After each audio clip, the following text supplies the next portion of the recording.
Problem number 26 को देखें। हमसे कह रहा force between 2 point charges capped at a distance d apart in air is f।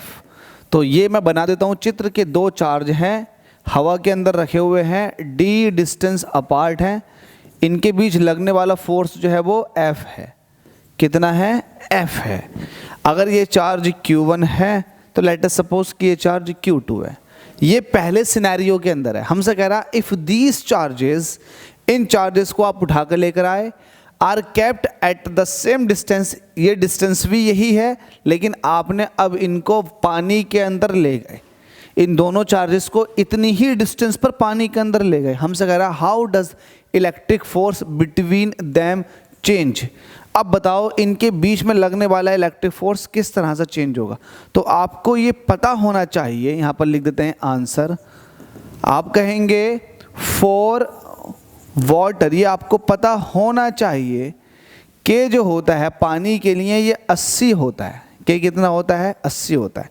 तो आपको मीडियम में फोर्स निकालना है। कहाँ निकालना है? मीडियम के अंदर फोर्स निकालना। ओहो हो, ये तो सब खराब कर दिया। मीडियम के अंदर फोर्स निकालना तो आप लिखेंगे एफ मीडियम, फिर से गलत हो गया। F medium is equal to हो जाएगा एफ एयर अपॉन के। ये आपने फॉर्मूला पढ़ रखा होगा जब मैंने डाइलेक्ट्रिक कांस्टेंट रिलेटिव परमिटिविटी के बारे में बताया था, तब ये फॉर्मूला वहाँ पर क्रिएट हुआ था। तो एफ मीडियम आपको निकालना है तो एफ एयर अपॉन के कर देना होगा। एफ एयर जो एयर के अंदर फोर्स लग रही है वो लग रही है एफ, और के जो है वो वाटर का, के जो है वो 80 है। तो अब आप ये ध्यान देंगे कि मीडियम के अंदर जो फोर्स निकल कर आएगी वो एयर वाली फोर्स का 1/80 टाइम्स निकल कर आएगी। कितना आएगी? 1/80 टाइम्स। इसका मतलब ये हुआ कि पानी के अंदर अगर उन दोनों चार्जेस को रख दें तो उनके बीच लगने वाली फोर्स जो है वो 80 गुना कम हो जाएगी। तो आप इसको ऐसे लिखेंगे, फोर्स इन वाटर will